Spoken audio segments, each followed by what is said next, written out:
And good day guys. Good day farmers. What's up, and welcome back sa aking YouTube channel. Please Love Story here, and sa araw na to ay January 10, ika 59, day 59 natin sa paglalaro ng Pixel guys. So shoutout dyan sa mga friends ko sa Facebook, friends ko sa TikTok, and friends ko sa YouTube, subscriber, followers. So thank you so much for dropping by. And for today's video guys ay magha-harvest tayo ng ating mga water mint. So yung mga water mint na pinagtatanim natin na last 3 days. So ika 3 days kong pag-grind sa pagtatanim. Bale ika 10 lands ang maintain kong pagtataniman ng mga water mint guys. So titingnan natin kung magkano ang kikitain natin ngayon sa pag-harvest ngayon. So bago ang lahat kukunin muna natin yung mystery box o free delivery box dito kay Priya. So ano kaya ang bibigay niya? Nice. Additional 12 popberry seeds. So malaking bagay na rin yan guys. Kahit konti lang yan. Malaking bagay na rin yan sa pagdagdag ng popberry natin. So ayan guys. So going tayo sa ating mga farm. So ayan na nga guys. No? Kung pupunta tayo ngayon sa ating mga farm na pinagtataniman. So kung makikita nyo. No? Ayan.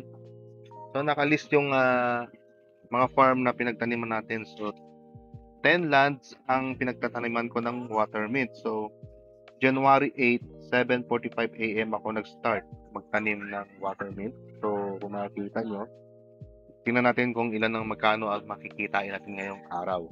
So, ngayon ay harvestin na natin siya. So, punta na tayo sa land. First, 27:30. Dito muna tayo pupunta, guys. So, yung mga naka-bookmark na sa ano ko guys, yan ang regular na land ko. So, ayan na nga guys, no, sa land, 27:30 tayo ngayon. So, eto na. Harvestin na natin. So, ngayon ay January 10, 12:31 PM. So, ayan guys. Ubusin natin harvest lahat to.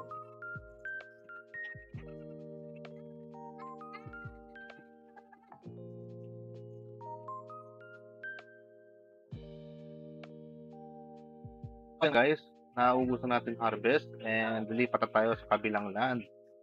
So dito naman tayo pupunta sa 3803 kung saan meron apat na winery. And guys, ubusin na natin to lahat. So bali 10 lands tong nataniman ko guys ha. Obserbahan nyo. Minsan nakakainis sa may mga nakakatayo. Minsan na hindi ka nakakadilig na maayos at nakakapanin. So may nakatayo sa gitna.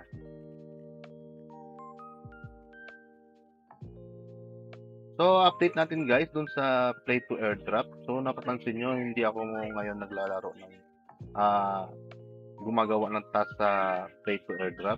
Kasi nakapokus tayo ngayon sa pagpa-farm at pagtanim ng water mint. So nagge-generate lang tayo purely habang may VIP ako, nagpo-pure farming lang talaga ako guys.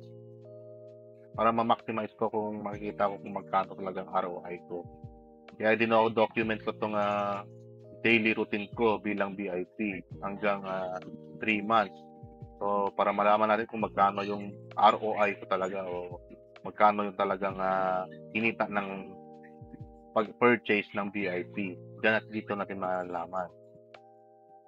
Kaya hindi muna ako nagpapasok-pasok sa mga event at mga event sa mga lands, sa mga farm, events ng mga landowner. Yan, hindi muna ako nagpapasok kasi nakafocus tayo sa farming winemaking, cooking, yun lang muna. So next ay natapos natin sa 2074. Yan, may apat na beehive. Sa next naman is 4973. At sa ibang lands na pinagtaniman natin, nakalista naman sa notebook. So, na-mention na lang natin. Hindi naman kasi makakita sa bookmark dito. So, 4 lang kasi yung pwede bookmark ng VIP account. Kung landowner ka, yun pwede pala 6 kung landowner ka. O kahit gano'n karami. So, pag VIP, 4 na bookmark lang guys. Pero kung non-VIP, gano'n din. Isa lang ata o 2. So, ayan guys, ubusin na natin lahat, harvest natin ng water mint natin para makita natin kung magkano kikitain natin ngayong araw. So, ngayon, meron na tayo 240. So, sa next land na pupuntahan natin ay magta-teleport na lang tayo gamit yung machine traveler. Yan. So,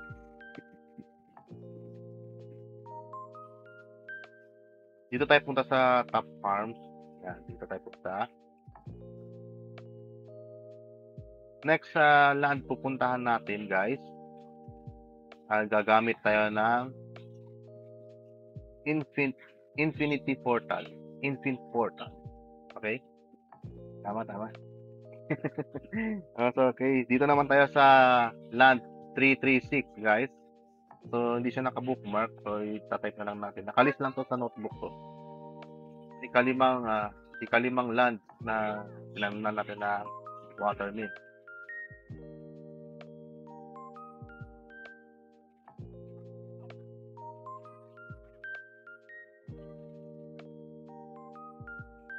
Natapos na natin yung pag-harvest sa 336. Lipat naman tayo sa ika-6 na farmland na pinagtanamnan natin sa 225 land. Waterland. So lahat to, guys, lahat 10 lands na to, puro waterland to, guys. So balik tayo. Ayan. So yan, puro harvest ang gagawin natin ngayong araw, guys. So 225.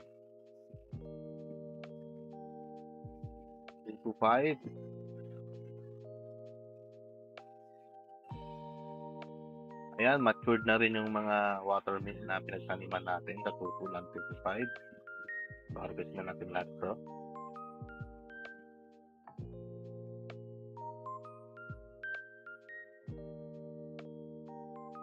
Next natin is 226. So, magkatabi lang to. 225 and 226. So, dito na lang tayo pupunta. 226. Ayan. Kung makita nyo, guys, matured na yung mga watermill. So, harvest na natin din yan. Meron siyang coop at 4 na mining. Isang windmill. Maganda dito, magkatabi lang pala to. Saka medyo crowded, may mga tao na nagtatanim dito. Next is 4771. Ayan, plan 226. Lipat na tayo sa 4771.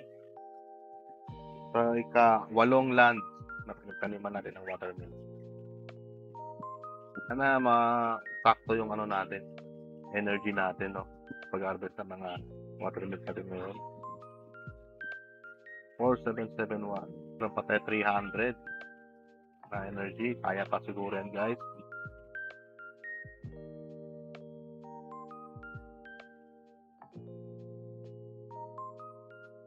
Ayan, ito yung land 4771. May 4 na mines. Ayan. Ayan, may mga pwede kayo mag-level up ng ano tawag dyan, forestry. Dito pwede kayo mag-level up ng forestry, guys. Ayan, may coop, may 4 na mining. So next is 733. Next tayo pupunta ay sa land 733. Ika-siyam na land na pinagtaniman natin. Okay, may 200 energy pa tayo, so kaya pa. Land 733.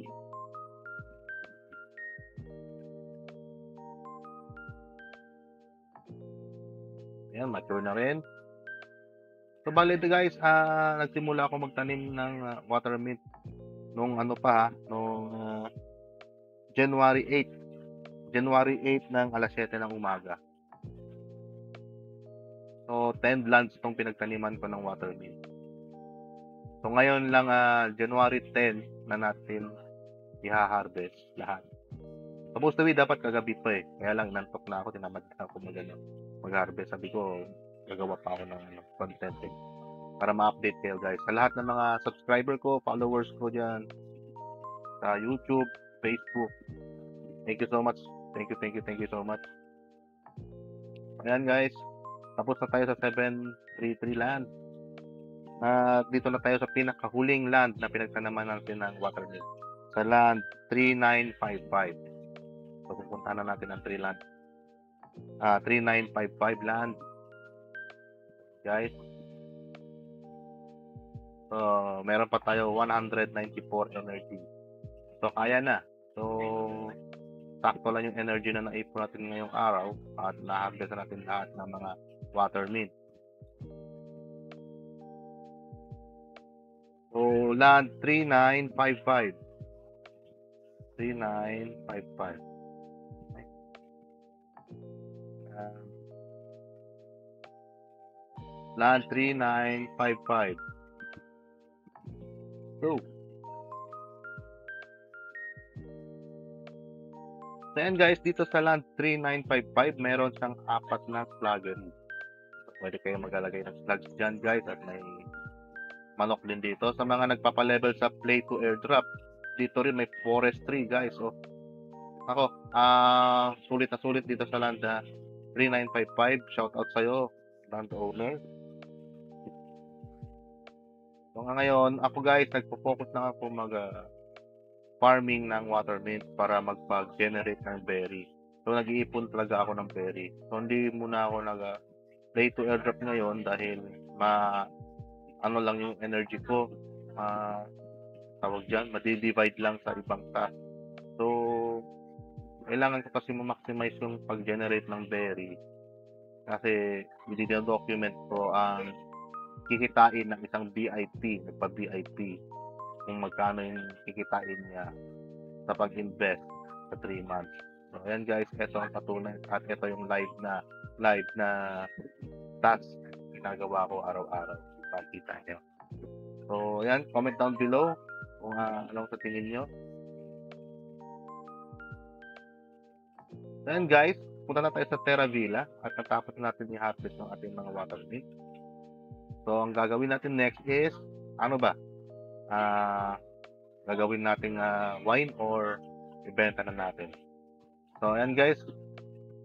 Pero kung nakikita ko, hindi ko muna ako gagawa ng wine. Ibenta ko na lang to. So, nakaipon tayo ng 600 watermill for today.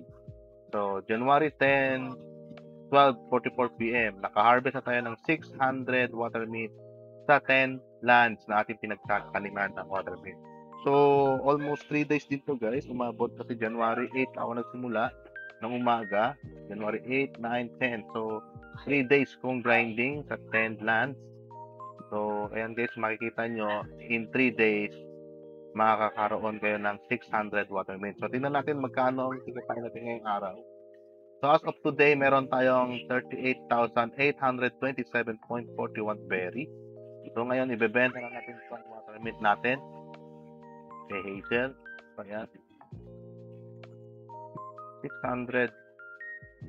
So, ayan guys. Kung makita nyo guys, additional 14,400 ngayong araw. So, print screen muna natin.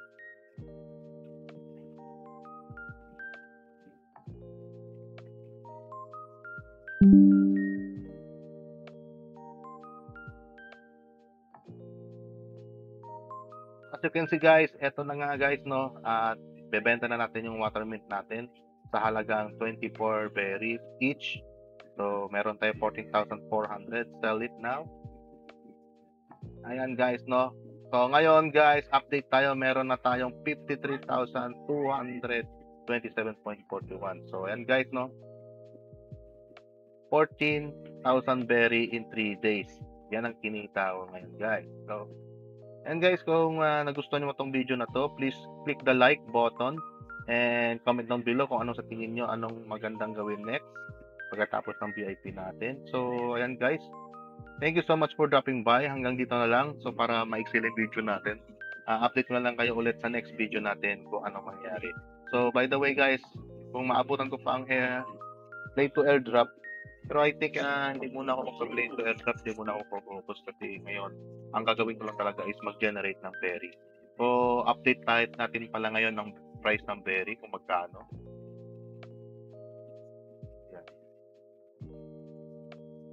So, ang Gecko Terminal, dito ako nagche-check ng price action ni Berry o price Berry.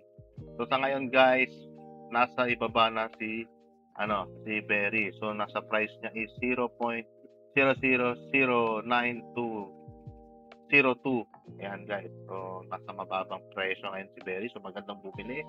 Pero I think guys, eto guys, at hinihintay ko talaga, kainin niya tong dito. Yung liquidity dito, yung nakita niyo tong yellow na to, yan. Gusto ko malampasan niya yan, ma-break niya yan, at saka lang tayo bibili ng Berry. So yan guys, kung makikita nyo, yan ang hinihintay ko, ma-breakout niya tong dito, support dito na may liquidity dito, kakainin niya. Pag nakain niya na yan guys, doon ako mag-action bibili ng Berry. O bibili pa ng maraming Berry. Yan guys, kung makikita nyo, no? Yan, ito hinihintay natin dito, point of interest natin dito sa ibaba, pinakababa. Yan, bago yan siya aangat ang todo. So ito yung naka-indicate na itong araw na to. Ayan. So ayan, yan lang hinihintay natin. So makikita nyo, nag-breakout na siya dito sa trend line na ginawa ko. So baba pa ng konti. Retest muna siya bago sa akin. Then guys, quick recap sa natin, Berry, price action ng Berry. So thank you so much for dropping by guys sa ating mga subscribers sa YouTube. Thank you so much sa mga friends ko sa Facebook, sa Pixel Farm, sa guild ko sa MGG, and sa guild ko rin na sa Good Gamer. Ayan. Sa DGN.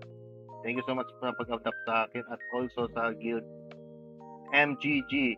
Ayan. Shoutout sa inyo dyan guys. So, dito na lang tayo guys. So, thank you so much for dropping by. See you next time. This Love Story signing off.